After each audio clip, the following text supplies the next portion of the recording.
Over the past 3 years, Kentucky Speedway has delivered memories that will last a lifetime for some of NASCAR's rising young stars. In 2006, it was a relative unknown from California, David Gilliland, in an underfunded Chevy that stepped up. In 2007 and 2008, the Light and Logano families experienced a Father's Day to remember as both dads witnessed their sons' dreams become reality here on a Saturday night in Kentucky. And now the question, who is next?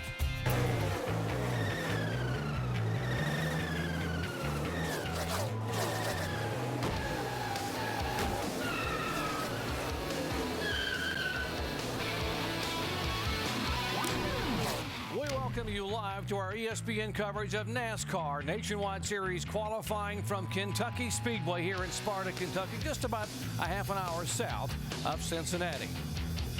Big weekend here, 49 different drivers hoping to go to victory lane, including impressive rookies like Scott Lagasse, who was a two-time top-winning rookie competitor. How about the winner here 2 years ago, Stephen Light, making only his third start in 2009. Mike Bliss, the veteran who won here in a truck and also won in the car he has here tonight in Charlotte. And, of course, the Iron Man, Jason Keller, 471st career start, hoping to go to victory lane here at Kentucky tonight. They know that this has been a great racetrack for first-time winners, David Gilliland, Stephen Light. And a year ago, Joey Logano became the youngest winner in series history at just 18 years, 21 days of age. For more, before we roll the first car, let's go back to the garage area. Here's Jamie Little. Well, Doc, Kentucky Speedway is a great place to see first-time winners. Perhaps we'll see another one tonight. Some names for you to note. Michael McDowell, he says this is one of his favorite racetracks. Trevor Bayne, last weekend made his first start for Michael Waltrip Racing. He was very impressive in qualifying. But one name I'm watching, Ricky Stenhouse Jr. A rookie mistake in last weekend's race cost him the race, but he said he's eager to get back and prove what he's capable of. And he said this is the best racetrack to do it. Why? He won the ARCA race here last summer. Vince Welch? Well, Jamie, 4 drivers are pulling double duty this weekend, including this gentleman, Joey Logano. He's joined by Tony Raines, Carl Edwards, and Kyle Busch, who are all traveling back and forth between the Sprint Cup race weekend at Michigan and the nationwide race here at Kentucky. Raines, Logano, and Edwards have all arrived, but Kyle Busch ran the truck race this afternoon in Michigan. He's yet to arrive here in Kentucky. He finished second, by the way, at Michigan. He'll go out 18th in qualifying order today, and it will be his first time this weekend in the nationwide car. Doc? Thank you very much, Vince. Hello, everyone. Along with Rusty Wallace and Andy Petrie, I'm Jerry Punch. Glad to have you with us here at Kentucky Speedway. Perfect conditions for qualifying, and the race coming up a little later on. Got a question for you now. As you heard Vince say, Kyle Busch has not been in the car a single lap, may not make it for qualifying. What impact will that have on him for the race tonight? Well, Kyle Busch loves a challenge, and it will be a challenge to come here and run this qualifying run with no practice at all. He's not run on this combination of tire here at Kentucky. He hasn't run this car at all this weekend. He's just going to jump in there and go for it, and you know, I won't be surprised if he puts the car right up front. Rusty, let's talk qualifying for just a moment. This is the least banked of the 8 1.5-mile racetracks that they run on here in 2009. What is the key to getting a good qualifying lap here at Kentucky? Jerry, momentum is the key right here. You got to keep that word in your mind. You got to keep these cars wound up. They don't have a lot of horsepower. The entry at turn 1 is pretty easy. You're going to get down in the middle of turn 1, keep the car in the bottom, but try to keep off the brake pedal and keep on the throttle. Keep that baby going. But when you get down to turn 3, that's a really tough entry. You're actually turning on the straightaway of this racetrack. You're actually not turning as you get down into the corner. So kind of scary right there. Some of the drivers said, man, this is kind of weird. But if you can get past that, keep the left front tire in the bottom. That's what you got to do to get a good lap here. History says it's very important to start up front here because every winner in the 8-year history here at Kentucky has started 11th or better. In fact, the last 7 have won from the front 3 rows. We invite you to join our coverage coming up 8 o'clock Eastern time tonight. NASCAR Nationwide Series action from Kentucky Speedway, beginning with NASCAR Countdown. Alan Bestwick, Brad Doherty, the whole company, and then the green flag about 8:30 tonight. Back in just a moment. NASCAR Nationwide Series qualifying, brought to you by Verizon Wireless, America's largest mobile-to-mobile calling family. Las Vegas. Need a Vegas break? Find your excuse at visitlasvegas.com. And the new Kentucky Grilled Chicken. Taste the unfried side of KFC. Qualifying getting underway here at Kentucky. The first of 49 cars to go out is the Nationwide Series veteran Eric McClure, 30-year-old out of Abington, Virginia, in the hefty Ford. I wish that car's bouncing around. That front end's just jumping up and down that car, Andy. A lot of drivers been complaining about how rough this track is really getting here and starting to bother some guys. It is. This is a very challenging racetrack to set up for because it has gotten rougher and rougher. All of these guys, all of the cars run on a coil bind setup, or have real soft springs where they go down and basically hit hard to keep the car from hitting the hard parts of the car on the track. So it does make it difficult. You see how the cars are bouncing quite a bit. He will come down to complete his first lap as the first car to go out. 32.080 seconds for McClure, just over 168.3 miles per hour. He was 40th quickest last night in practice. This is all said and done. We'll see how this time he just laid out stacks up, but he wasn't real happy last night. That's about 3/10 faster than he ran last night. A lot of cars, about half and half of the cars that made qualifying runs or simulated qualifying runs in practice, and some that did not. But Eric picked up, like I say, 3/10 there on that first lap, and he actually picks up another half a tenth there on the second. 32.036, and that's the lap we'll take for McClure, his best start of the year. 18th at Dover just a couple of weeks ago. Let's go down to the garage area or on pit road to visit with a former winner here, Jamie. Well, he certainly knows his way around, but it's changed a bit since you raced here 2 years ago. How much different is it, Steven? Tell you what, back in '07, this place was really smooth. Minor bumps here and there never really affected the race car, and now it's completely different. Front stretch feels like the old Charlotte with the swells on the back stretch. It's actually coming off forward down the front stretch. The thing's going up and down, and then in 1 and 2, there's some really big bumps down there. And if you hit them wrong, it really affects your race car. It really shoves the nose up the racetrack. So, got to figure out this place all over again. It's a completely different racetrack than what it was 2 years ago. Some of these former winners, Doc, are a little disappointed when they showed up and saw how different the track surface is. Indeed, Jamie. And here's a driver making his first trip here in the Nationwide car, the impressive rookie Justin Allgaier, 23 years of age out of Riverton, Illinois. 2 top 5s already this year for Allgaier, driving for Roger Penske, and 6 top 10 finishes. He started out the season great. I talked to Chad Walter. He said they just haven't been able to really get over that next hump to get where they can actually win some of these races, but he feels like it's coming soon. He unloaded yesterday right off the bat with a lot of confidence. Said the car felt real good. He was 12th quickest in practice last night. Just turned a first lap of a 31.07. That's a good, strong lap for him.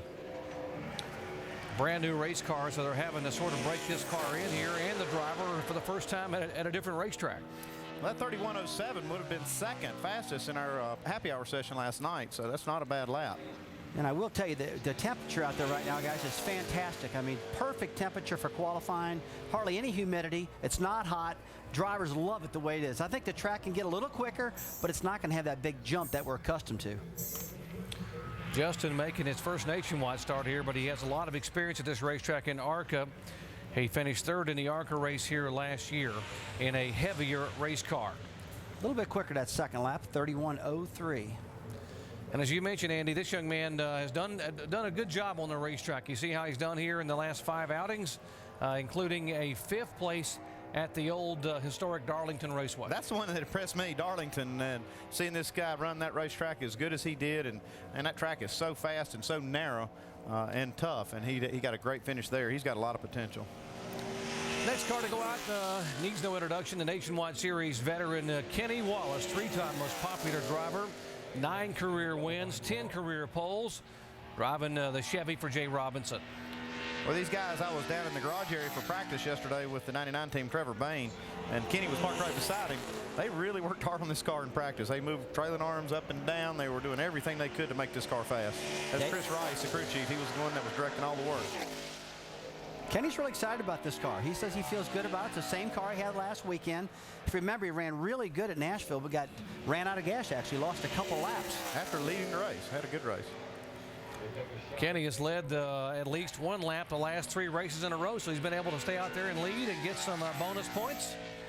And first time by 31.616 for Kenny, 2nd quickest. It's just a little bit quicker than he ran in happy hour. We'll try to get a little more here on the 2nd lap. See, our tracker shows him to be pretty close to his first, maybe a little quicker, going down the back stretch. Yeah, it looks like he's gaining down the back straight. Like you said, he got off of turn 2 pretty good. This turn 3's tricky. They've got to get through there. Got through there pretty good, though. Going to pick it up a little bit on the second lap. 31.50.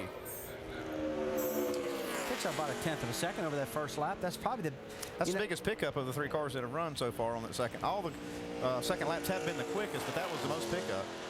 So that'll put him second of the 3 cars that have gone. Let's check in where Jamie is standing by with Brad Kozlowski. Well, Brad, your crew chief told me this morning that you were pretty happy with the car yesterday, but he wasn't. He thought you guys could be better. What kind of changes were you guys working on?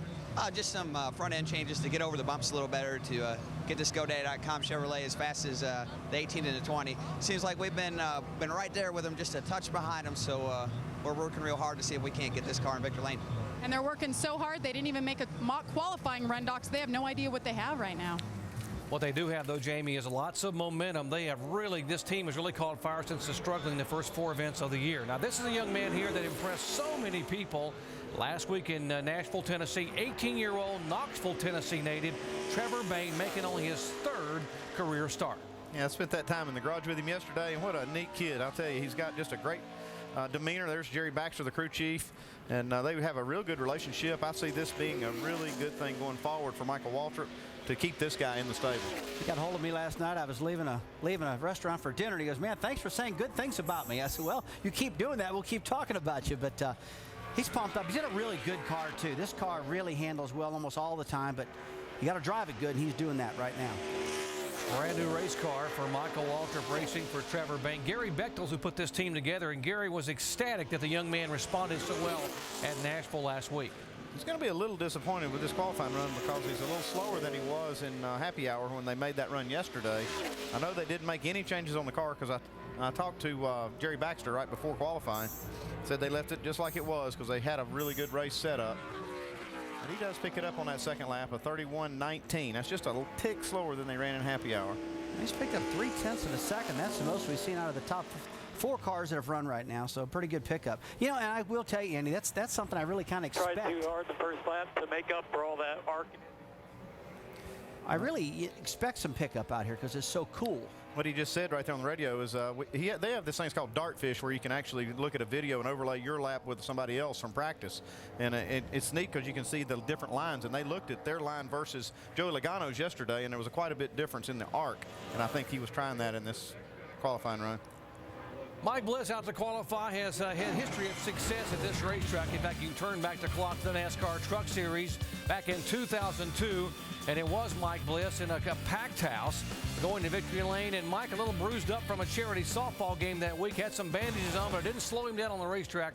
And certainly he has not been slowed this year. This is the same car, by the way, that he won with at Lowe's Motor Speedway just a few weeks ago. It's their go-to car. He likes this car. Hey, whenever a driver wins in one car, he just wants to keep cleaning it up and dragging it back for the next race. I mean, you can't blame him either. Like, why wouldn't you do that? See that late entry into turn 1. That's one cool thing about this racetrack. You can stay way out against that wall and make that last-minute turn down into turn 1. It really helps the car. See a big wiggle right there for Mike getting into one down to the middle, and he cuts it off. That one wiggle's enough, so he is guaranteed a starting spot. The first 30 cars are all guaranteed to start by virtue of owners' points in the NASCAR Nationwide Series. 5 cars have gone thus far, and right now it is a fresh-faced rookie who sits atop the speed charts, Justin Allgaier. Driving for Roger Penske, his Dodge at 31.038, the quickest of the bunch.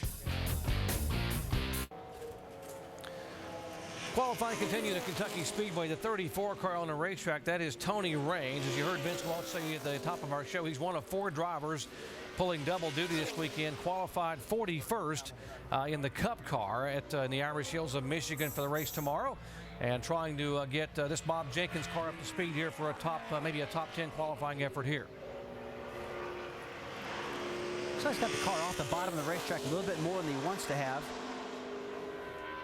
Pretty smooth on the exit of turn 2, though. Looked pretty good there. He's going to pick it up a little. You can see our tracker showing it a little bit faster. Tony is really good at this racetrack. He has top 15 finishes in all 4 of his Kentucky starts here. Tony's just a solid race car driver in general. I mean, you take him about anywhere, and he's going to be good. Not going to be happy with this qualifying run, though. 32.15. And that is the slowest of the 6 cars that have gone thus far. Well, Vince Welch is caught up with our provisional pole sitter. Justin Allgaier, we're just talking a little bit of weather here as we've got a cloud cover. It's nice and comfortable and cool. You said you want the sun to come out. Why? Well, I'll tell you, the sun here really seems to affect the racetrack a lot, and the Verizon Wireless Dodge was really good. Chad Walter and all the guys worked really hard to get this thing better after practice. We made a pretty big gain. I think it was a little over 2/10 for what we made in qualifying, and so I hope the sun comes out, gets the track really hot, and everybody else slipping slides around. We can stay up there where we're at. He's got one top 10 start this season. Doc looking for number 2 here today. Nice qualifying effort for that young man. Here is Carl Edwards, the 2007 Series champion. Carl, a former winner here as a rookie driver back in 2005 when he dominated. The bad news is the other 4 times he has come here, he has finished 20th or worse. Needs to turn that around. Got a good run going right here. He was 6th quickest in practice last night. Had a good run last night too, but not as quick as Allgaier at the moment. That's Dan Stillman, the crew chief, down there talking to him earlier today too, and they felt pretty good about their car, at least in the race practice that they did. This is their first actual qualifying run. They didn't make a practice attempt at qualifying yesterday. Boy, you heard the tires. Andy, you heard the tires there got big time loose. Look at our tracker falling. Oh, it's ugly. Yeah, we'll go along with that one, Carl. Oh, it's ugly. Wow. Listen to that. This is, man, I'm telling you, that thing is loose, ladies and gentlemen. That is loose. Yeah, it just got real loose. Don't want it to there. Not good. So he will clock in 3rd out of the 7 cars that have gone thus far. That's one of the negatives of not making that practice qualifying run or that qualifying attempt in practice, because if you don't, you just don't know what you've got. And, you know, they know they've got a good race car, and wherever they start, they start. But you do give up a little bit in the qualifying run if you don't do that practice run. And you got to wonder if his momentum is up to speed yet. He leaves Michigan Speedway up there in that Cup car, then leaves there and jumps into this, and it's got to feel so much different. Yeah, how different does this feel? Man. Back steering. See his left side tires right on that black portion of the racetrack where it's been patched. Oh, my. Got a problem right here. Kelly Byers has really torn this car up. Oh, wow. I never expected it out of Byers. He's been solid all through practice yesterday.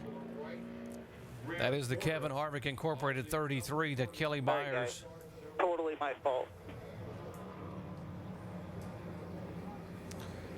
He was just coming up to speed to come down and take the green flag, and here's what happened up in turn 4. He gets over those bumps, and you can see the car. He starts chasing it big time, and he ran out of room. Well, we talked about the bumps on the racetrack, and it is severe this year. I don't know if they've just had a bad winter or different than others here, but boy, it has really messed up this track.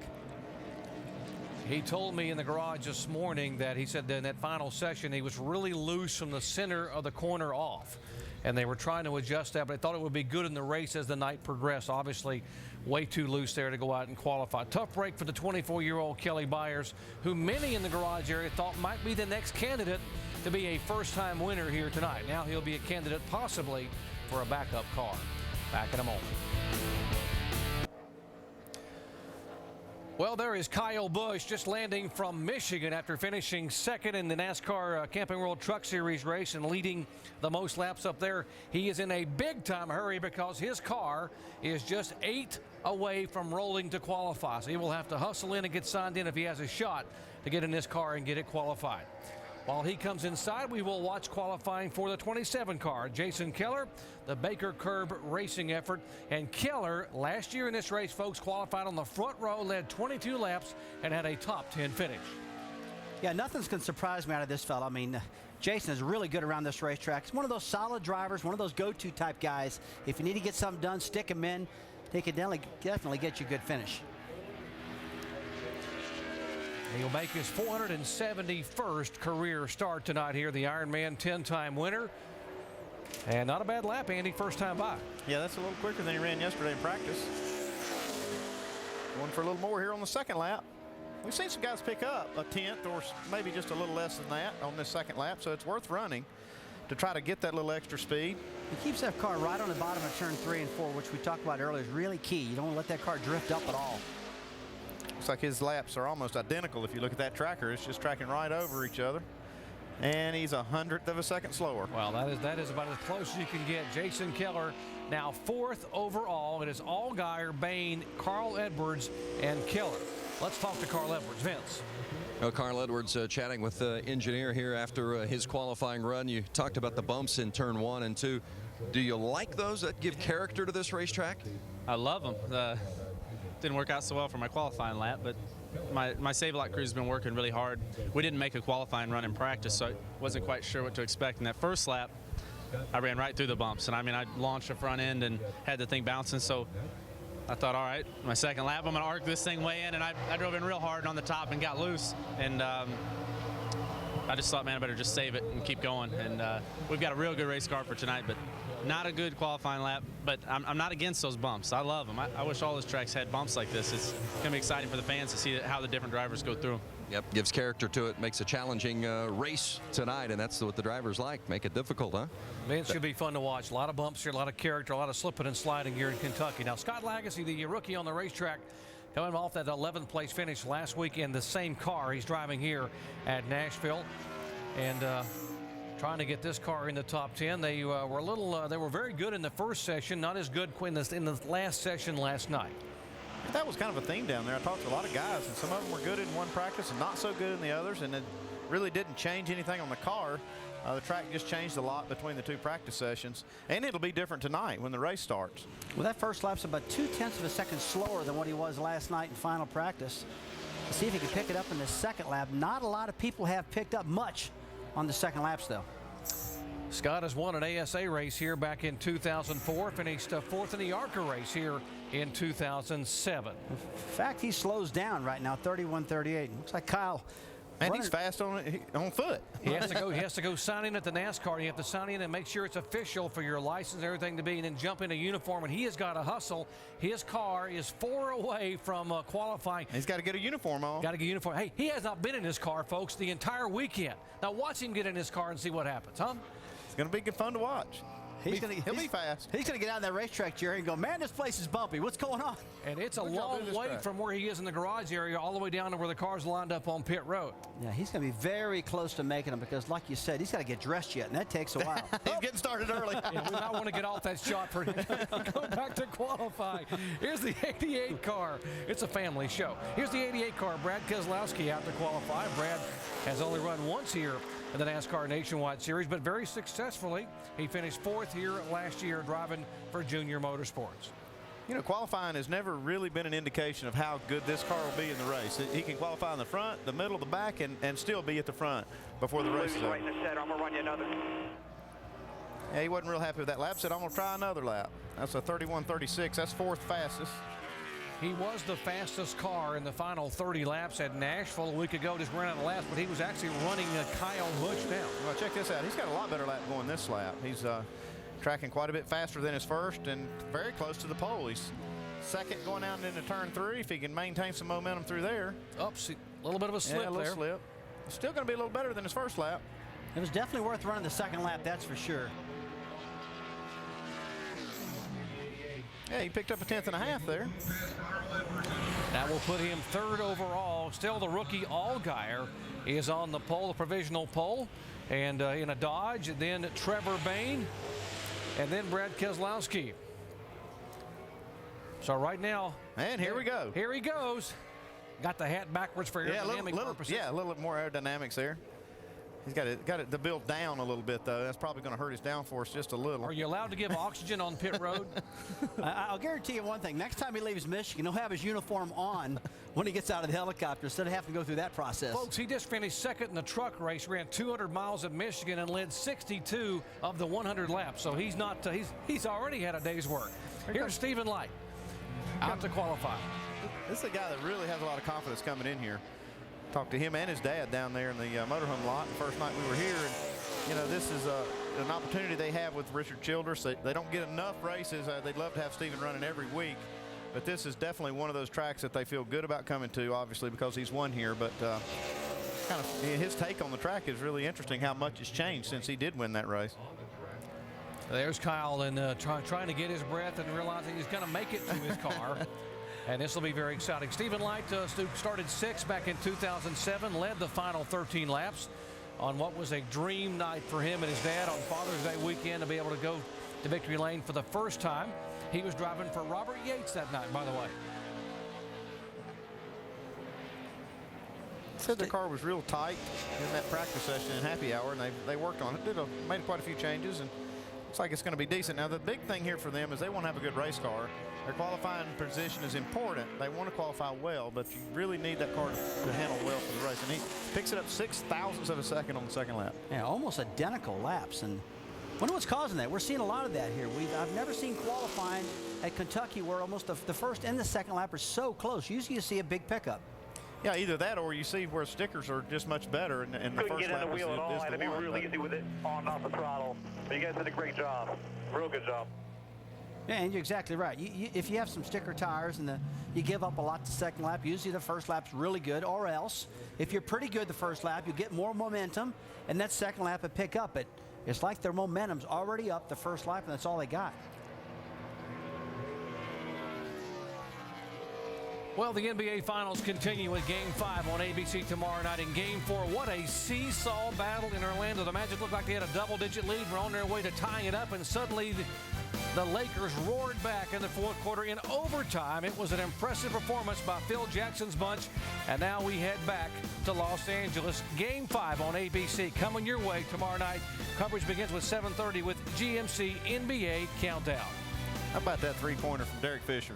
Wow, what a performance. And the Magic played so well for almost the entire game until the end of the fourth quarter and overtime, but that's when it got away. Not over till it's over. How about that paint scheme on Bobby Hamilton's car now? Talking about how about it. That's a busy paint scheme right there. I was just commenting on that to the guys in the garage. It looks pretty cool. Bobby Hamilton, the last 2 weeks in a row, finished 15th and 14th driving for Randy McDonald, and maybe getting a top 10 finish here. The 3 weeks in a row he's been in a race car for the first time in 2009. That's a creation museum on the car. You got a wrap on it there that with all those graphics and everything. It's just really neat paint job. Yeah, his first lap's going to be the quickest, a 31.41. Same thing, though. It's just a couple of hundred slower on the second lap. Very close. Hamilton, a former winner at this racetrack, won this race back in 2003. One of 5 former winners entered in this race tonight. So the 32-year-old will clock in 8th overall of the 13 cars that have gone thus far. Still Justin Allgaier in the Penske Dodge atop the speed charts. Back in a moment. Qualifying continued on the racetrack is Kevin Conway, the Extends Toyota. Kevin in the third of a 5-race deal to drive the car owned by Andrea and Joe Nemechek. A moment ago while we were away, the 32-car qualified Bernie Lamar, and 31.464 Lamar's best lap. He is 9th of the 14 cars that have run thus far. 34th last night in practice at a 32.10, quite a bit slower. No, it's quite a little bit quicker. I'm sorry. Yeah, he picked it up a little bit from yesterday, but still a little ways to go here. Maybe a little quicker on this lap. You can see he was definitely quicker through 1 and 2. They broke a hub and missed the entire second practice session here last night, so they have not been on the racetrack since then. Well, if they broke a hub and only missed practice, that's a good thing. Usually you break a hub, you can knock that wall down. So his second lap is a little bit quicker, 31.717 seconds. It is 12th overall. Kyle Busch rolling in. Well, the KHI team is preparing the backup car for the 33 of Kelly Byers. Kelly, what happened on that incident? Just got loose. I mean, just trying to get everything out of it that I could coming to the green to make a good lap for us. Disappointed in myself. These guys have worked really hard this weekend. This Copart team has been outstanding in practice, and we had a good primary car coming into the race, and I just tried getting too much out of it. But we got another great Copart Chevrolet here. We'll get her prepared and go out there and put a show on. 33 is always a good car. I'd look for Byers to be moving toward the front come race time. I agree, Vince, and we're talking about putting a show on. How about Kyle Busch? His first laps in this race car at Kentucky for the weekend, and he's on it. He's in the green coming off turn 2. And down the backstretch, quite a bit in the green. That's just amazing how he gets no practice in this car and just jumps in it, and look at that thing go. And Brad Coleman, by the way, has set it up for him in practice. He's got to have a lot of confidence in Brad Coleman. He gets a little slip coming off 4, but I believe he's going to have enough. You hear the tires squealing coming off the corner. There's Brad watching the car he set up, and did he put it on the pole? Yes. 88. That is a fast lap. That is I don't incredible. think he's finished either, guys. He may try another lap. In fact, I believe last night when it was all said and done, his teammate was about exactly the same speed, Joey Logano. Man, this guy's just good. That's all there is to it. He's remarkable is what he is. And you folks, if you just joined our coverage, he just got in the car after helicoptering in from Michigan where he finished second in the NASCAR Camping World Truck Race. Not been in the car all weekend. First time by, runs a 30.88. Second time by a little bit slower, but right now he is the quickest car of the 16 that have gone out to qualify. That was remarkable, Jerry, because you would thought the first lap would have been maybe something a throwaway lap, and the second lap, he would have got a little better, a little more understanding of the car. Time to take a nap. Yeah, that's a... To go out there and everything right off the bat, you know what I'm talking about. I mean, that agree. first lap was amazing. I think he's earned a nap, though, don't you? What an impressive performance. So it's Kyle Busch, Justin Allgaier, Trevor Bayne, Brad Keselowski, and Carl Edwards right now in the top 5. He's going to say, I don't need any practice. Get somebody else to practice. I'll just show up, qualify, drive the race. That's just a lot of feel right there. You know, a guy that can go out there and get the most out of a car and not know what's there. I mean, that's just an incredible feat. It is a triple duty weekend for Kyle Busch. Of course, it began with the NASCAR Camping World Truck Series where he started 4th and finished 2nd. He will run, of course, the Nationwide Series race tonight, possibly from the pole. And, of course, on Sunday, he will start 2nd alongside Brian Vickers up in the Irish Hills of Michigan there for the NASCAR Sprint Cup race.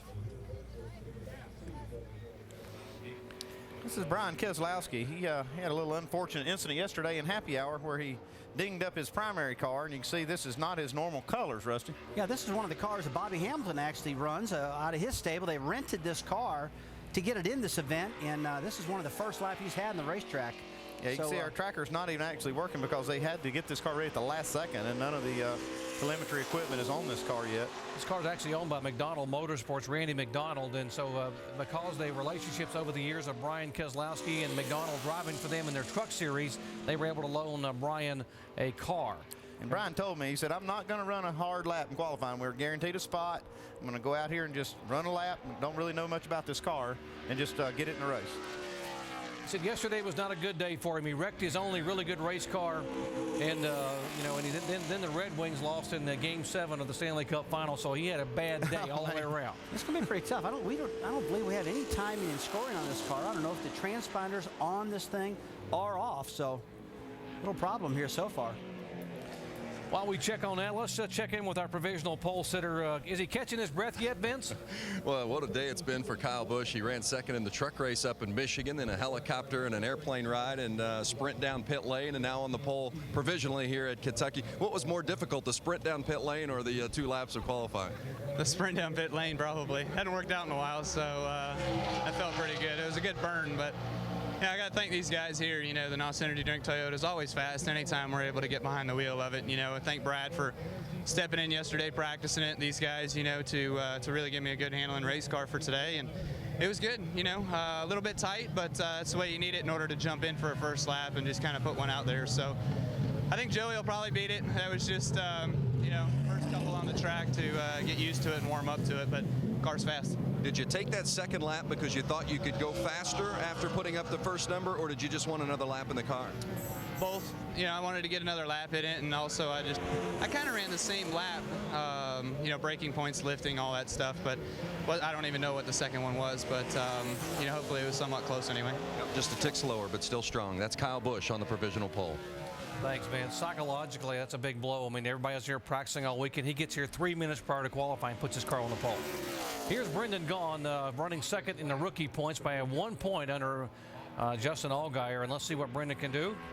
And good first lap for Gaughan. He is 3rd quickest, and that's where he will stay. So great effort for the Chevy, the 62 car, the 5-hour Energy Chevy for Brendan. You got to feel pretty good about that one, Rusty. Yeah, I feel pretty good. I talked to him last night. He said, man, my car feels really good, Rusty. I feel confident and comfortable, and that was a good lap. A little faster on the first lap. It fell off the second lap, so almost identical lap times as Justin Allgaier, who's in 2nd. So good run for Brendan.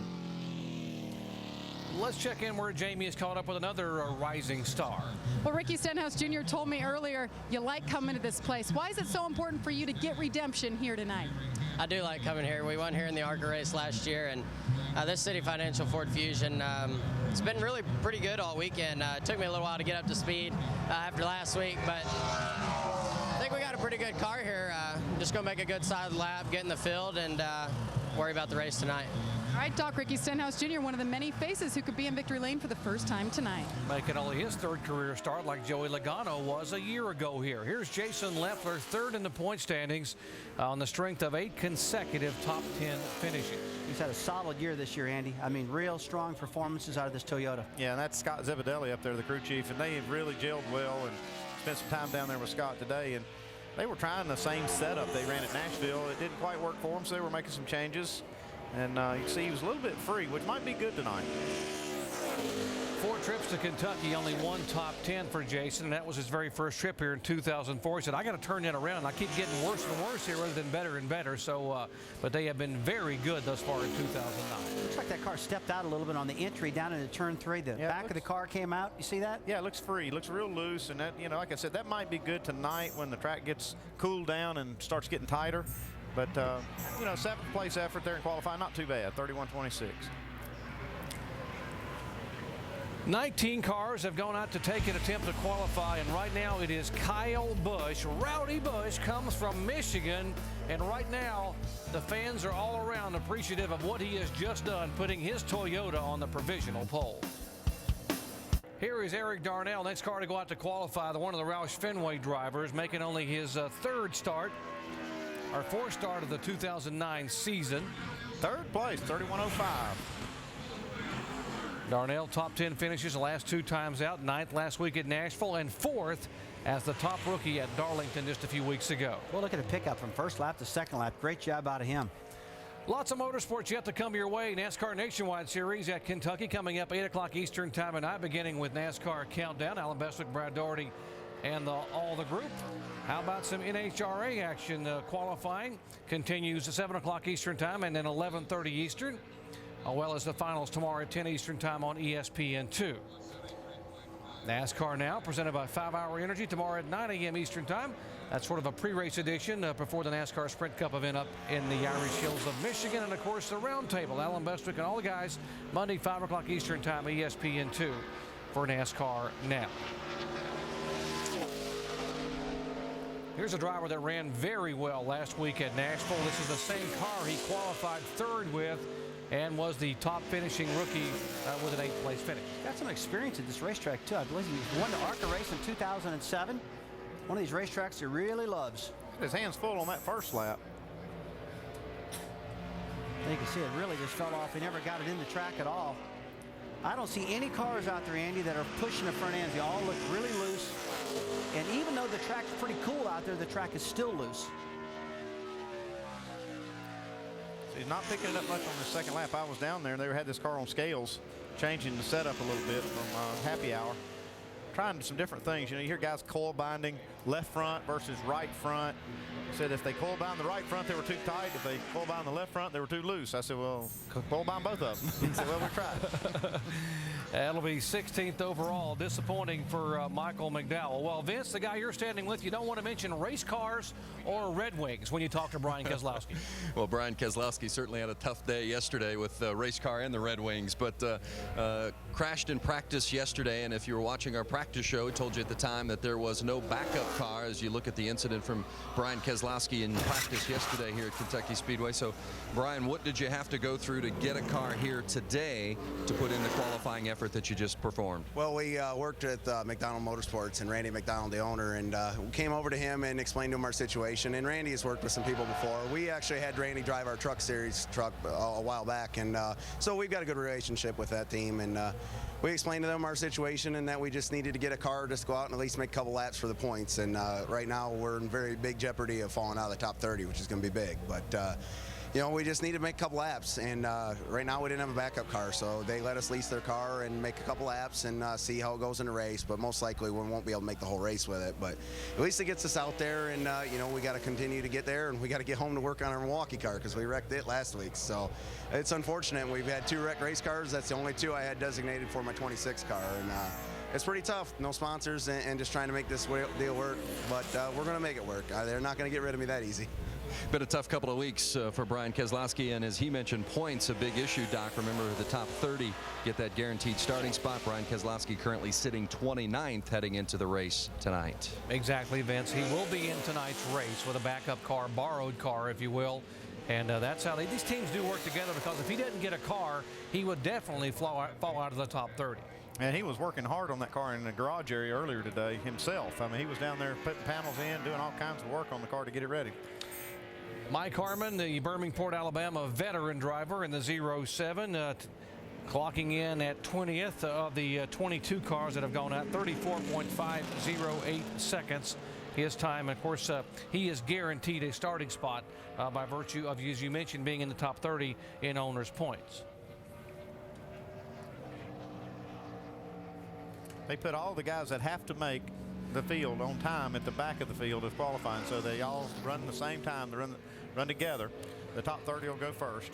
Here's a young man who's done a really nice job the last couple of weeks from El Cajon, California, Brandon Witt. Now, this team, the specialty racing efforts, they have had top 20 finishes at both Dover and Nashville. Charlie Schaffner, Doug Taylor, the longtime crew chief. This team really starting to come on. Yeah, they are. It's a pretty decent team with a good driver. I mean, Brandon Witt is definitely a capable driver. El Cajon, that's where Jimmy Johnson's from, isn't it? Exactly. Pretty good talent from They grow good race car drivers out there, I heard.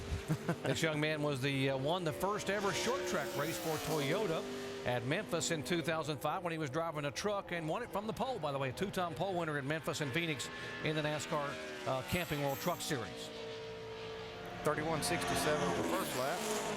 Well, one thing I'm noticing, guys, the sun's coming out and starting to heat this track up. And we talked to Justin Allgaier. Remember what he said? Man, I hope this sun comes out and screws it up for everybody else. And it didn't come out quite soon enough for Justin, because Kyle Busch was able to beat him. Yep. But this still could really bode well for Kyle Busch's time that he has put up on the board. That's fastest so far. Brandon Witt is 17th overall, and this coming by, see if he can beat it this time by, and he will not. So a little bit slower, 31.678 for him, just a little over 170 miles an hour. And that's 17th of the 23 cars. If you just joined our coverage, this is a 1.5-mile racetrack, and there are 8 of them on the NASCAR nationwide schedule. This is the fewest, the least banking of all the tracks that they run are their 1.5 miles. Jamie. And Michael Annett now was 5th quickest in practice yesterday. How much are you concentrating on this qualifying effort? Yeah, we made a couple of runs yesterday, so if we just kind of do what we did around the time we did yesterday, we'll have a good top 10 spot. But we were just kind of joking about the luck we've had this year, and then pretty soon the sun came out and kind of completely different conditions than what we did yesterday. But it's a really good car, and no matter where we qualify, it's going to go to the front tonight, I'm sure. Looking to get that luck turned around. Yesterday was looking pretty good, Doc. Indeed he was, and would be a good time for that team to really get things going in the right direction. Here's Ricky Stenhouse Jr., frustrated, angry, upset, all the emotions you could think about after what happened to him being involved in a 5-car crash in Nashville last Saturday night. But last night he had a really good qualifying run, a qualifying attempt. He was 2nd fastest last night, so that's really good for him right now. A mock qualifying effort in the final practice session, so certainly turning it around. 21 years of age from Olive Branch, Mississippi. Well, this is going to be a telltale for where the track is right now, because Stenhouse ran a 31.09 in practice yesterday, a 31.15 on that run, so he's just a little bit slower than he was in Happy Hour. He won the ARCA race here back in May of 2008, so he's very familiar with how to get it done on this 1.5-mile racetrack.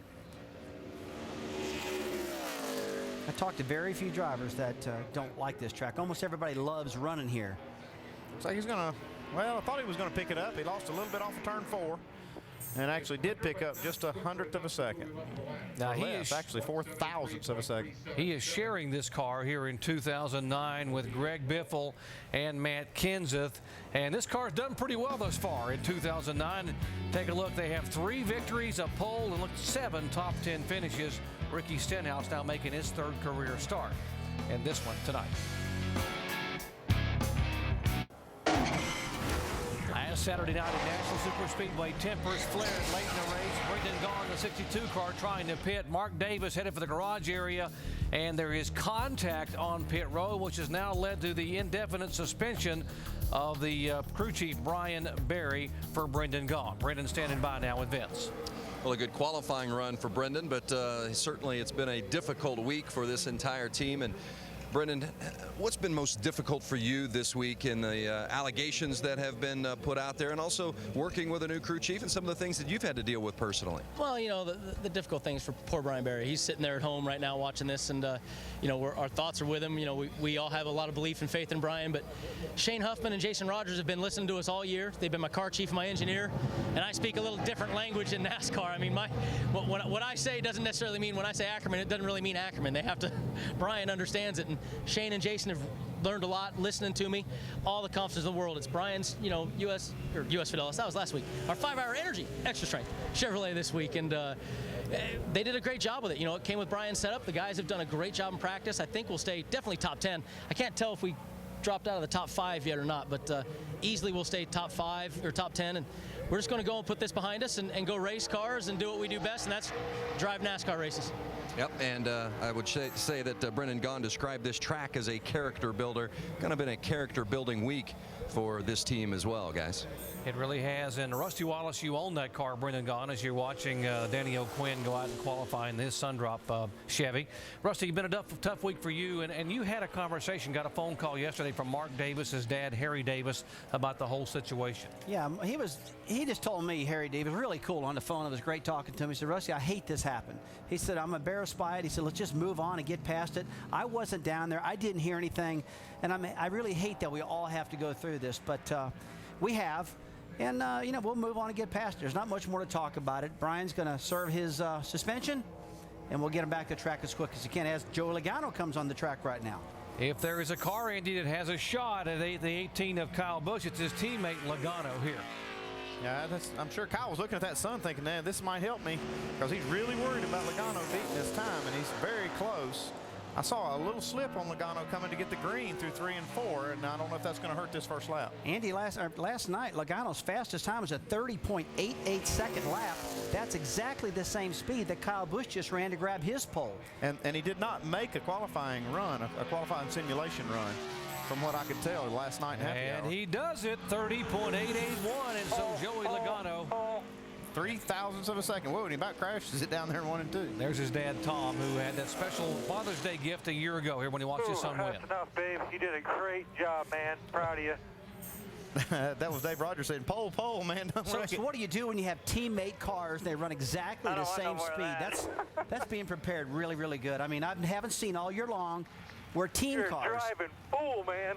have qualified identical. I didn't want to run too late. He said he didn't want to run too late. Got her done in the first lap. What a special night it was 1 year ago here, making only his 3rd career start. He was a pole sitter for the 2nd time, but he had not won. Look at this crowd on hand, and he made NASCAR history, becoming the youngest winner on Father's Day. Yeah, happy Father's Day, Tom Logano. Your little boy at 18 years, 21 days of age, is a NASCAR Nationwide Series winner.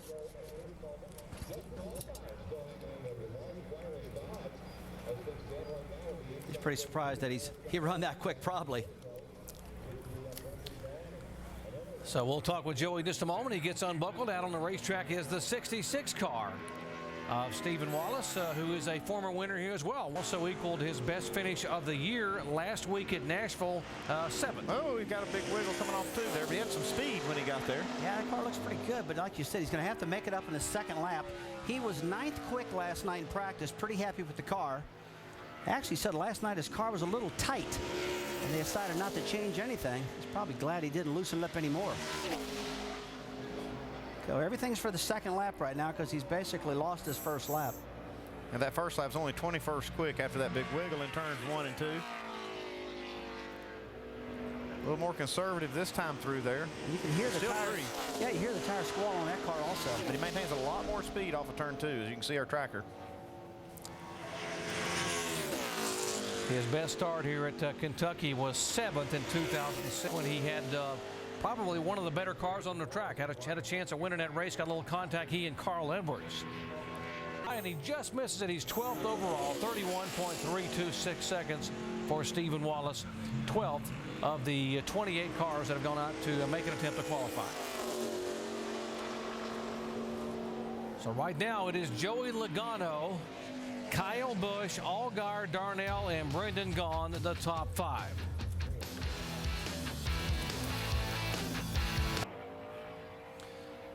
Car just completing his qualifying effort. That is Chad Blount, the Indiana driver, and driving the Braun Racing Toyota, and that he will clock in 26th. His first lap 32.734, the quicker of the 2 laps. Well, let's go down where Vince is caught up with our provisional pole sitter. Well, in a couple of hours, we'll have the nationwide race from Kentucky Speedway, and Joey Logano will be our in-race reporter, and hopefully you'll be hearing exciting audio like, I don't want no more of that. That was exactly what he had to say after that first qualifying run. What was so exciting about that lap? I was dead sideways. That was pretty much what kind of caught me off guard there. You know, we were kind of loose in practice yesterday when we put on new tires, so I was hoping we had it better, and we just never made a mock run, so I didn't know what we were going to have. But I tell you, Dave Rogers, the whole gang's doing a great job with this car. It's been fast ever since we got here. We haven't got it driving just right, but we've been fast, so we got that going for us. So we'll see what we can do with the old prototype GameStop Toyota today. It's fast, so it might be a handful all night, but it'll be fast. You're one of the drivers doing double duty this weekend. You got to practice the car yesterday. Your teammate Kyle Busch did not practice his here at Kentucky. How much of an advantage was that for you today? I think it's an advantage. I think for Kyle Busch, I guess it doesn't really matter for him. He just goes out there and wheels it no matter what. So, you know, I think for me, yeah, I think it definitely helped. You know, I mean, just to work on your car, get it to where I want it to drive, and you know, I mean, it goes to show. I mean, we're pole right now. Hopefully, it stands up there. But yeah, I mean, definitely, anytime you can work with your own race car instead of someone else in it, I think it's definitely going to help. That's Joey Logano currently on the provisional pole, and remember, he'll be our in-race reporter for our race tonight. And to ask Joey a question during the telecast of our race this evening, log on to ESPN.com, keyword Ask the Driver. Well, Vince, the young drivers continue to step up here. Michael Annett, 22 years of age, out of Des Moines, Iowa, just qualified a career best 3rd here at Kentucky. What an effort for Annett and a Germain Racing team. Mike Hillman, the new crew chief there, Rusty, 31.038 seconds. Yeah, I tell you, that's identical lap times what Justin Allgaier ran also. So they're tied, and that's a great run out of Michael. I mean, he probably surprised himself. I didn't know if he thought he could run that well. I said 3rd, it is 4th. You're right, because of the tied scores. He goes back to 4th place with Allgaier being ahead of him in the point standings. But a great effort. His best qualifying effort prior to that had been 13th at Nashville back in April. Here's Morgan Shepherd, the 67-year-old Nationwide Series veteran, 15-time winner, who had a really good race here last Saturday night. He really did. He was our biggest mover early in the race. Talked to him down there today, and they're going to go on scuff tires today because they made a mock qualifying run on this set. He said last week they put a set of stickers on and had a whole different feel. He didn't want to take a chance on going out there and try to get just that little extra and a chance maybe not getting in the field. So he's going to go on these scuff tires. So far, he's the first of the go-or-go-homers to run, but a decent qualifying run, 23rd so far, 31.85. He's trying to pick it up a little bit here on the second lap. And different racetracks react different to scuff tires versus sticker tires. They're very temperature sensitive too, so Morgan probably just picked the set, like you said, Andy, that was comfortable to him. From 43rd to 17th last week at Nashville, and right now Morgan Shepherd clocks in second lap a little quicker, 31.746 seconds. He is 23rd overall. Now, the driver standing by with Jamie Little has the most top 5 finishes of anyone at this racetrack, 4 times in the top 5. Let's visit with Scott Wimmer. You can always count on him to be up front, but this is with a different team. What are you expecting out of this car, Scott? Well, hopefully we can get ourselves in the race. We knocked ourselves out of the top 30 last week, so we got to be kind of conservative in qualifying. But Kentucky's always been a real good racetrack for me. We got Westerman Group on board this weekend, so hopefully another top 10 for him. Last year he was 2nd, the year before 3rd, Doc. He's just missing that 1 spot, and that's number 1. Always runs well here, Jamie, and next week at Milwaukee he'll be back in the JR Motorsports car number 5 for some of his 6 races in that car. Here's a 73 car, former Daytona 500 winner, Derek Coates. Well, that was a heck of a last lap in the Daytona 500 back in 1990. Earnhardt leading, going into turn 3, blows the tire. Derek's right there in his bumper the whole time and goes on and wins the 500. Great race. He backed it up that year with a win at Dover also. Yes, that's right. Got 2 wins in the Cup Series. How about that for car owner Bob Whitcomb? Talking about underfunded teams, Whitcomb did it, and they certainly got it done that year. Cope his first time by 24:31.786. He clocks in just behind Morgan Shepherd's time on that first lap. He's going to try to get a little more here. Looks like he's got something going on the second lap. He's moving up a few spots. These guys that are running now are just they're racing each other for these starting spots.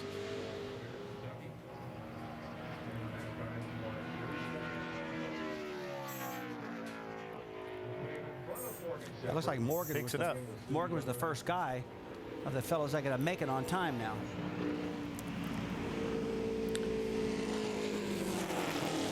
Well, the NBA Finals continue with Game 5 on ABC tomorrow night. In Game 4, the Orlando Magic looked like they had it in the wraps. Double-digit lead, but then the Lakers roared back in overtime to take the victory. Can the Magic find the magic at home tomorrow night? Coverage begins at 7:30 with GMC NBA Countdown. Qualifying continued here at Kentucky Speedway. Brad Baker on the racetrack in the 05, the Day Motorsports effort, and he will clock in 26th position. He right now is the slowest of the 3 cars that have gone thus far. They have to get in on time and speed. There are 19 cars here that must try to qualify among each other on time and speed. Only 13 of those will get in. We talk about all the young guns here over the years and young drivers. The last 5 pole winners here at this track have been 25 years of age or younger. And 6 of the 8 race winners have also been 25 or younger. Vince. Well, Michael Annett might be one of those tonight. He has a career best qualifying effort currently with the 4th quickest time. And you've had some good runs during the course of the season. You've yet to put that first top 10 on the board, but you're going to be starting up toward the front tonight as compared to a week ago when you were at the back of the field at Nashville. What kind of an advantage is that for you? Well, it just gives you a whole different mindset going into a race. You know, qualifying where we have been towards the back, you gotta be on the wheel, you know, the first 50 laps of the race, and when you do that, you put yourself in bad situations, and you know, sometimes you end up tearing up race cars. So this is definitely what the team needed, and we're looking forward to tonight. And you know, I want to thank Kyle Busch. He got my spot over here, Slugger Labby, and he's a huge asset to our team and getting me through these races and helping me out being a rookie. So I got to thank him. I think he's still on the pole, so I think he's probably glad he made the trip too. Yep. Kyle Busch is second right now as Joey Logano is on the pole, and Michael Annett 4th fastest. Doc. Michael stepping up. So is Shelby Howard in the 70 car. Shelby, the Indiana short track ace, 23 years of age out of Greenwood, Indiana. Coming off his career best finish of 12th last week at Nashville in the same race car. And Rusty, a little disappointing. He was hoping to be a little higher, but right now he is the fastest of the cars that have to get in on time. Yeah, Doc, he looks pretty good right now. This is a Kevin Harvick Incorporated race car. The Kevin's prepared for this team. Shelby and his team have put a little program together with Kevin, and I tell you, when you look at the cars, the way the bodies are on them and everything, Andy, I know you're big into that. I mean, they look almost identical, don't they? Yeah, they do a good job over there at KHI building these cars and the trucks for the truck series, and they started to build a little business out of selling cars like that. Next car to go out will be Travis Kittleson, the short track ace from Merritt Island, Florida.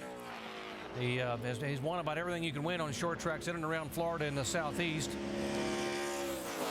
And they are talking about, you see on the hood of his car, he talk about the Nationwide Dash for Cash. What a special program Nationwide has put in effect this year. $150,000 bonus program, $25,000 at each of 4 races. This is one of them tonight, where you can get $25,000 if you're a Nationwide driver or if you're a double duty driver who's running full-time in this series. And since it wasn't won at Nashville, it is rolled over to $50,000 tonight for the winner who is eligible for that bonus. That's a neat program that Nationwide has put out for these guys, and I know that a lot of it motivates a lot of drivers to try to get that bonus money. Travis Kittleson, a great driver. Like you said, he's a short track standout, ASA champion.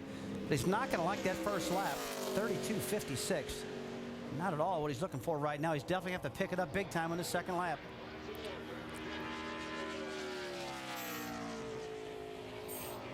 In fact, he's slower. I didn't expect that out of him.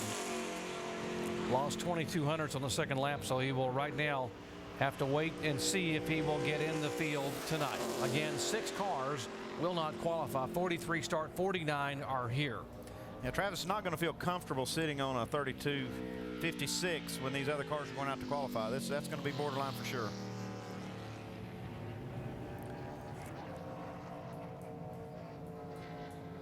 Next car to go out will be the J. Robinson racing effort of Kevin Hamlin.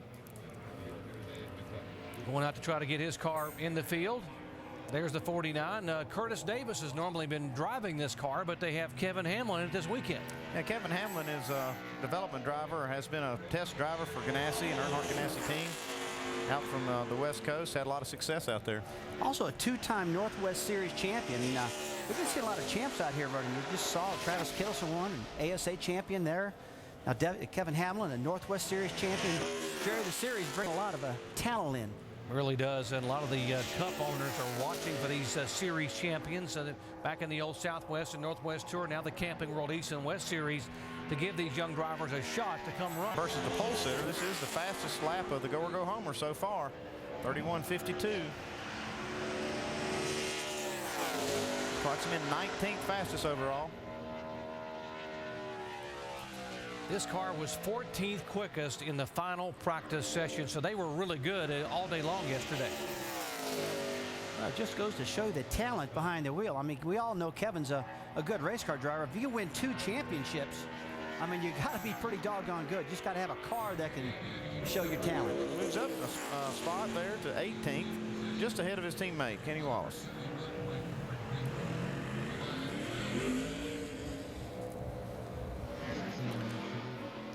Well, the 20 team already setting up their pit box down in the #1 stall. If you sit on the pole, you get the first selection, Andy. That's confidence. That's confidence, but they've run a really good lap, and we're down into the cars that have to make it on speed. They're not in the top 30 in points, and I'm sure that all the guys on the 20 team have looked at those lap times from practice and feel pretty good about where they are. Oh, man, it's probably over, but I'm not going to say it's over till it's over. I mean, you say that all the time. I'll never forget to get the Coca-Cola 600. I'm leading this Coke 600 with 20 laps to go, and I'm thinking what I'm going to say in victory lane, and the motor blows up. So, man, I tell you. The 35-year-old Cedar Rapids, Iowa driver, and we're comparing him to Kevin Hamlin, who is the fastest of the go-or-go-home drivers. Chris first started in 2009. He has 7 career starts in this series and has run basically on a part-time World Truck Series. Now, 2007 was his last start. So I'm sure he's been itching to get back on the racetrack. When you've been out of the race car that long, you got to bet he's down to get back in that thing. He's also saying, don't expect a lot out of me because I've been out of the car a long time. Give me some time. Second lap. His first lap was only 30th quick. He's tracking them about 22nd, 21st there through 3 and 4. Definitely going to have a faster lap on the second lap. That's a good-looking car. The body on it, the nose is low to the ground. Whoever's helping him is doing a good job in that car, getting it set up. 24th, 31:70. Qualifying continuing here at Kentucky. We'll remind you, lots of racing action to come your way. NASCAR Nationwide Series action beginning tonight from Kentucky at 8 o'clock Eastern Time. Our live flag-to-flag coverage. NHRA action qualifying at 7 and again at 11:30. And finals tomorrow at 10 Eastern Time on ESPN2. And NASCAR Now, presented by 5 Hour Energy tomorrow at 9 a.m. Eastern. And, of course, NASCAR Now Roundtable Monday at 5 o'clock as well with Alan Bestwick. 37 cars have gone on the racetrack. This is the 38th car to go out. And, Rusty, this is This is Blake Bjorklund. This guy was the ARCA Series Rookie of the Year in 1996. He's from Minnesota. Pretty good little driver, Jerry. He is that. Isanti, Minnesota, 23 years of age. He's run 15 times in the Truck Series, run 3 times in the J. Robinson car back in 2007 here in the Nationwide Series. We normally see Dennis Setzer in this car, but Dennis was up in Michigan running the truck race. So this is an opportunity for Blake to get in the car. There's Bob Keselowski. That's Brian and Brad Keselowski's father. He is the crew chief and co-owner of this race car, and by the way, a former ARCA Series champion, an all-around nice guy. And he was a great race car driver in his day, too. He's won a Craftsman Truck Series race back in the day when it was Craftsman. Camping World Series now, Truck Series. Bjorklund's picked up a little bit the second lap, a 32.09. That puts him 32nd in the lineup right now. While he slows down, let's check in where Jamie is caught up with Kevin Hamlin. Fastest of the go-or-go-homers right now. Interesting little run there. What happened at the end? Well, we were pretty good yesterday. We lost 2/10 today, but the guys did a great job on the car. The window net fell down on me getting through 3 and 4 on the last lap, and it fell like right on my, like right where I was looking, and it's kind of distracting, but I'd already lost a little speed through the center. But, I'm really happy for the guys, and, we should be in the race. Focusing on your own race car, but you also practice a car for Tony Raines, and you're not finished with the weekend yet. What else is coming up? Yeah, practiced the 34 car for Tony yesterday, and that was fun. I mean, it was different getting into 2 cars, but tonight when we're done with the race, I'm going to drive up to Michigan to spot for Andretti in the Cup race, and then I go straight from there to a 4-day test for Chip, and then straight from there to Sonoma. So I'm on a 10-day stretch without seeing my wife or daughter, so I want to say hi to Mandy and Grace and miss you guys. And it's, sometimes you just got to work a lot. It's all about devotion to racing. That's Kevin Hamlin, Doc. And we thought we were busy. How about that for Kevin Hamlin? But you got to do what you got to do when you want to make it in this business. Well, we can go ahead and tell him that he is locked in the race because his light's already turned green, as has Shelby Howard. He's locked himself in the field. And has Scott Wimmer in the 40 car, 31.829. And Wimmer currently 28th. Doc, he's got a great average here at this racetrack. Out of the top 5 starts, he's been 4 times. He's been in the top 5 right in a row. And next week, he'll be back in the junior motorsports car at Milwaukee, Wisconsin. He's kind of jumping from ride to ride, and we know this guy can get the job done. Yeah, Eric Almirola will be driving this 40 car next week at Milwaukee. While he goes, Scott Wimmer goes to the JR Motorsports car you just mentioned. Top 5 the last 4 times he's run here. That's remarkable. Good record at Kentucky. Qualifying continuing. It's Joey Logano and Kyle Busch on the front row. First time ever the Gibbs racing cars have started 1-2 in the Nationwide Series. Can you believe that? It's true. Actress and singer, songwriter Hilary Duff here is the Grand Marshal, not only tonight to wave the flag and give the command, but also representing blessings in a backpack. She is encouraging fans to donate new and used backpacks in which the charity will fill these with staple items for children in the kindergarten through 5th grade ranks at public Title I schools to bring them home for the weekend. Hilary Duff, best known obviously for her title role in Disney TV series Lizzie McGuire. So what a great charity she's involved with, the Blessings in a Backpack. Denny Gordon got loose there, didn't he? Denny Gordon sliding this car through the corner. The 2-time champion of the Hooters Cup Series. He was up on that wheel. Boy, he was. That baby was loose out there, and almost all these drivers are talking about how loose this track is. And it's getting later and later. Here it is about 6:20 right now, and it looks like the sun is actually shining brighter than it has all day long, especially in turn 3. You've lost all the cloud cover over the racetrack, which is good news for tonight. Don't have to worry about any rain or anything. Looks like a beautiful night for the race. And that 31.99 should be a good lap to get in the field for Benny Gordon. Yeah, he's 32nd overall right now. So the cars that have locked in right now on the go-or-go-homers are the 49 car. That is Kevin Hamlin, the 70 car of Shelby Howard, the 58 of Chris Horn, and the 73, that is Derek Cope. The next car to lock in would be Morgan Shepherd in the 89 car.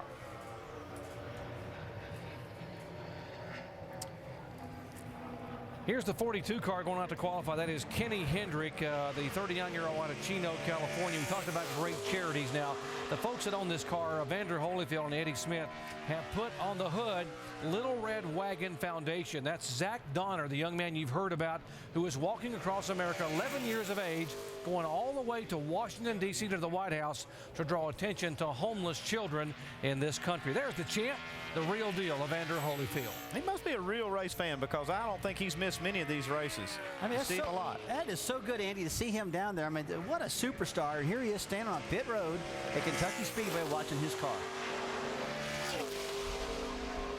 Wouldn't want to get in a fight with him. No, no, I'm putting you out in front of me on that one. A 31.81 for Hendrick on his first lap, which is 29th quickest overall. That puts him ahead of 4 cars that are go-or-go homers, though. That's a good place to be. Actually slows down on the second lap quite a bit. Kenny in 8 starts this year. His best finish 12th at Las Vegas. So he's really good on the mile-and-a-half racetracks. So hopefully be able to follow that up with a good maybe top 15 finish here tonight.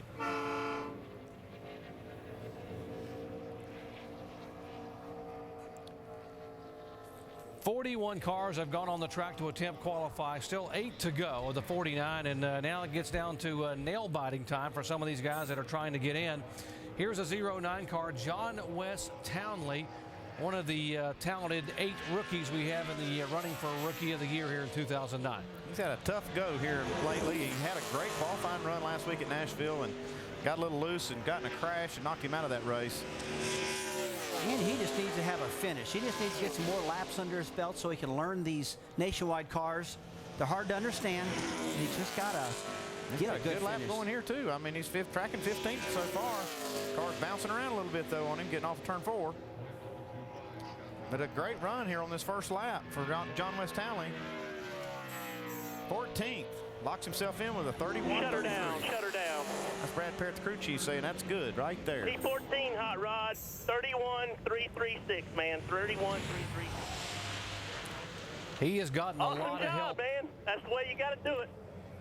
Let's put it all together for tonight, though, okay? There's the former series champion, David Green, who's been hired as a driver coach. And good job, David. You're coaching this kid, and now he's put that car in the top 15 in qualifying. Back with more in just a moment. Final cars going out to qualifier for the NASCAR Nationwide Series in Sparta, Kentucky. This car on the racetrack is the 19 car, 25-year-old J.C. Stout. J.C. driving a car owned by his mom and dad, Don and Tree. It's truly a mom and pop's operation. This young man, a former New York State Pro Truck champion at the age of 15. Got a beautiful race car. You talked about that in practice, and he looks so good, that your car does. He's a 2-time karting champion also. This guy's got a lot of experience. It's a family-owned company, just like you said, guys. And this is his first attempt at Kentucky. First lap not good. His 38th quickest so far. He's going to have to run a second lap here to try to get in the field. Let's say he's got a better lap going, though. Has run a lot of late model races up in Western New York. Tony Carente, the longtime and great engine builder for short track, late model, modifieds. He's the engine builder for the car here. And I talked to the dad in a garage area. He said, we may not be the quickest car, but we're going to be one of the best looking cars on the racetrack if we get in this race tonight. Well, he's got that right. And I think he's got a shot at getting in here. He's got a better lap going on this second lap. Well, he's not going to lock in, but he does move up. 31.98. That's a better lap to sit on here while these other guys are going. And the cars that now will be locked in are Morgan Shepherd, the 89, who's locked in a moment ago, and Scott Wimmer in the 40 car, the Curtis Key Motorsports entry. He is as well locked in. So the next car to lock in would be the 42 of Kenny Hendrick.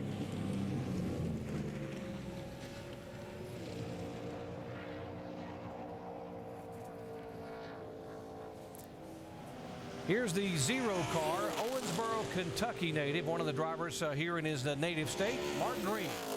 You hear about the Green brothers. I got Jeff Green, David Green we just saw as a driver coach, and Mark Green. Mark Green to me is one of the underrated drivers of the Green brothers. I mean, he's a very talented race car driver. May not have had quite the opportunities that his brothers have had over the years, but he can still get the job done behind the wheel. there is, just like you said, and there's no doubt about that one, but there's no doubt about another thing. These guys think this is their home racetrack. They're from Owensboro, Kentucky, all the Green brothers. They love coming here to Kentucky. It is 160 miles, give or take a couple of hundred feet from Sparta, Kentucky, where we are right now, to Owensboro on the other side of the state, but they're in the Bluegrass State here. Let's see what Mark can do. And speaking of colors, he turns his light green. How about that? You're good. You're in. Locks himself in the field here. Mark's best start of the year had been 14th at Richmond. His best finish 18th at Daytona, and he will look like he will start in the top 25 here tonight. Let's check in where Jamie's caught up with John Wes Townley. Currently 14th right now, has a new driver coach. You guys are mentioning it in the booth, and David Green, NASCAR veteran. How much did that help you here for your first time qualifying? Oh, I'd say it really did help out. Last week he helped me out too in qualifying. Unfortunately, it wasn't such a good turnout in the race. We cut a tire down there accidentally, but anyway, we're gonna take this, and hopefully we'll have us a great starting spot in the race, and we'll get that Zaxby's Ford out there, and we'll see what we can do with it. Every race is a learning experience. You can bet he's going to get in a meeting with David Green and see what he can do tonight. Doc? Nice job by that young man getting the car qualified in the top 15. Here's the 41 car, Justin Hobgood, trying to make his first start of 2009. He has not raced in this series since Phoenix last November. Just got to keep this car on the bottom of the racetrack. Don't let it slide up or get loose. Everybody's getting loose. And if that happens to these go or go home guys, they will miss this race, and they don't want to do that. I say it's crunch time. And Travis Kittleson's already locked out. So these guys are trying to desperately to get in the field. Like we said earlier, the sun is really beating down on this racetrack right now. It's not fast, that's for sure. It's slowing up a little bit, I'd say. 34th, 31.91. It's a pretty good first lap, though, Andy. I mean, if he can pick up any at all the next lap, it should lock him in. If he could run faster than a 31.76, he would lock himself in now and not have to wait for these final cars to qualify. Left front looks like it's nice and low in the racetrack, not doing anything stupid at all right now. It was a good last corner. You can see our tracker just kind of hanging out there. Lost just a tick on that second lap. So we'll go with this first lap of 31.91. And that will lock in the 42 car of Kenny Hendrick, of Vander Holyfield car. Now he will be guaranteed to start here tonight. Man, I just hate, when I was driving and had to get locked in the field, I hated getting out of the car after I qualified and watching the rest of the guys control my fate. They're nervous like now. A lot of these guys are sitting down here freaking out. Am I in? Am I out? And it's a very, very uncomfortable feeling. Again, you see that decal on the hood of that car. That is tonight is the Nationwide Dash for Cash race. There are 4 races that Nationwide has put up money for in 2009. Of course, Nashville here, Iowa, and Memphis. And folks, it's a $50,000 bonus that's rolled over tonight. You add that to the first place purse, and the winner tonight, if you're eligible, could walk away with almost $144,000 for winning a Nationwide race here at Kentucky. Great job for the Nationwide folks who are the title sponsor. And by the way, a lot of folks from Nationwide here have come down tonight from their headquarters in Columbus, Ohio. This is basically their closest racetrack they've got right now to their headquarters in Columbus. So big displays here, a lot of people here, and they're really trying to support this event tonight. Okay, Kevin LePage is going to have to pick it up on this second lap because the first lap is not quick enough to get in. And this guy's a veteran. He's always a good qualifier, too, so evidently that car is not where it's supposed to be because he knows how to get it done. So Jimmy Means' car. He's got some work to do. He's not where he needs to be. They just got this car. It is a new car to Jimmy Means operations, and they're just trying to get it sorted out, so they may struggle a little bit. Kevin told me getting it up to speed here, getting the car comfortable, and he's going to certainly pick it up this time by. Not going to be able to work on it more this weekend. He's not going to make the field with that. Second lap was quicker, but not quick enough. Still 41st out of the 46 cars that have qualified. That will lock Brad Baker in the 05 car. He will start here tonight as Baker becomes now the 33rd car, guaranteed a starting spot in the field. Comes Stanton Barrett. Yeah, he's not been in. We haven't seen much of Stanton Barrett lately, at least in the Nationwide Series. He's run some IndyCar races. His only start of the year came at Charlotte, by the way, Andy. Sorry, his only start of the year was at Charlotte, where he did start 11th at Lowe's Motor Speedway. But as you mentioned, running full-time in the IRL.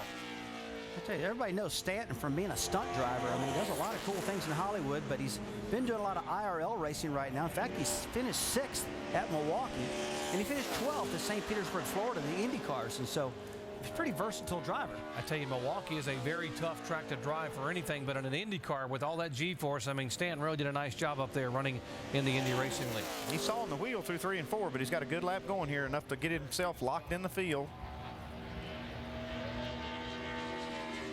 Like he's going to do it. He does it there on that lap, 34th. That's when you can get out of the car and feel comfortable. Yeah, you're locked in. You don't have to worry about anybody going out there and beating you.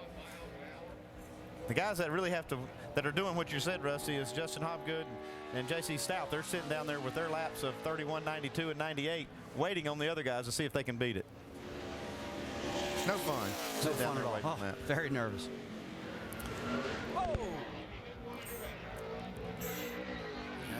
That's where somebody should have told Stanton he was in the field. Now that is exactly the reason, just what you said, Andy. I've asked that many times. Why do you run a second lap if you're locked in? And the answer is, well, we want to qualify better yet. But when you're this close, that's a big mistake right there by not just running that first lap, because he locked himself in the field. Now he's going to have to go to a backup car if he has one. I don't think he's got a backup car. From talking to the guys yesterday, I think they're stretched pretty thin down there in Rick Ware Racing. So let's see what happened to Stanton here coming out of turn 4 on his final lap. He had his hands full the first lap. See, he just gets out of the groove and not enough room to catch anything there. Car's bouncing through those bumps and just in one bump and out of another bump and out of the racetrack, sliding around. Tough deal. Let's go back one moment, Jerry. I remember when John West Tonley, his crew chief Brad Parrott, said, "That's it, stop. One lap." He knew he was locked in. And, get him off the racetrack if you feel like you're not comfortable with that second lap, maybe. Well, that lap there wasn't comfortable. A lot of drivers will say, "Rusty, that's an opinion." That is my opinion, though. Well, let me ask your opinion, Andy. Does this car look like it's fixable? It is fixable, yes. I mean, it's not going to be fast. They probably have to put a rear end housings, trailing arms, and obviously the sheet metal, but they've got a little bit of time here. It's doable. Won't be pretty. About a couple hours from race time right now, so they don't have a lot of time. They do have some time. They'll get a lot of help, probably. He's got a lot of friends in the garage, Jerry Stanton does, and they'll be coming that way with pieces and parts and trying to get this thing fixed. NASCAR will will pause for a moment and check the racetrack. Make sure there's no debris. Still got 2 cars left to qualify or attempt to qualify. The cars that, by the way, will not make the show at all, that have already put themselves outside of the window of getting in, are the 72 car of Benny Gordon, the 19 of J.C. Stout, the 72 of Benny Gordon, the 96 is already out. Blake Bjorklund, the 52 of Kevin LePage, and the 31 car, which is a teammate to Stanton Barrett, Travis Kittleson. Those 4 will not get in. The 2 that are waiting to hope they get in are the 41 and the 19. Of course, that is Justin Hobgood, and the 19 is J.C. Stout. This car's got a lot of damage, but it is, like you say, Doc, they could probably get it out on the track.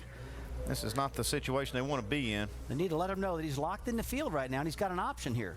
A lot of times when you hit the wall, you're out, you think, I'm done, I've got to go home. But hey, basically, he's on the clock right now. Let's get this baby fixed.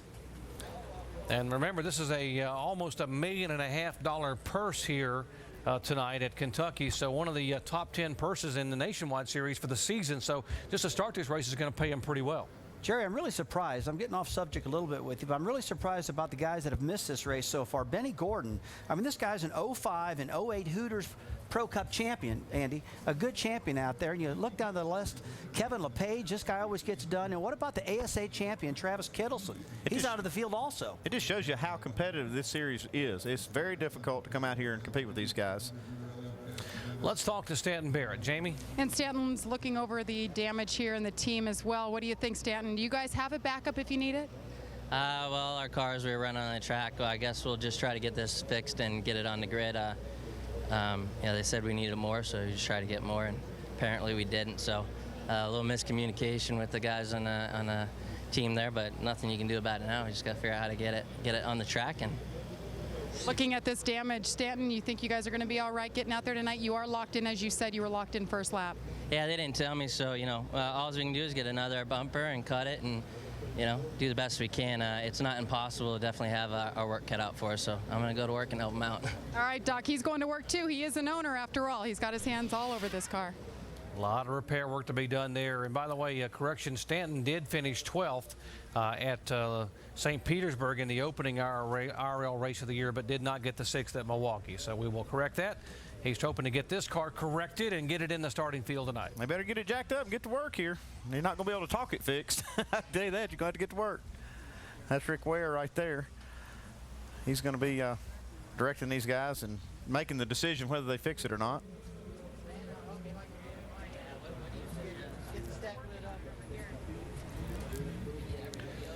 So while they clean the racetrack and check for pieces of debris off Stanton Barrett's car, we will take a break here and come back with the final 2 cars to qualify here at Kentucky Speedway. It is Logano, Kyle Busch, Allgaier, Annett, and Darnell in the top 5.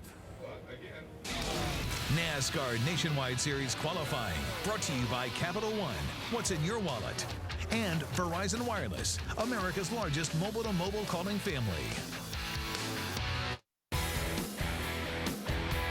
I think Kyle Busch is almost like God when it comes to a race car. He's extremely talented. No matter what you put him in, whether it's a cup car, a nationwide car, or a truck, he always seems to run well. And right now, he's got this stuff figured out. That's what I'm talking about. Woo! Yeah! He knows how far he can push it, and I think that he just pushes it that little bit extra farther than everybody else. He's not afraid to drive a loose race car. I'm good right here, right now, though. Right now, this is his day and age. He literally goes out and just destroys the field week in and week out. Love it or hate him, he's just good.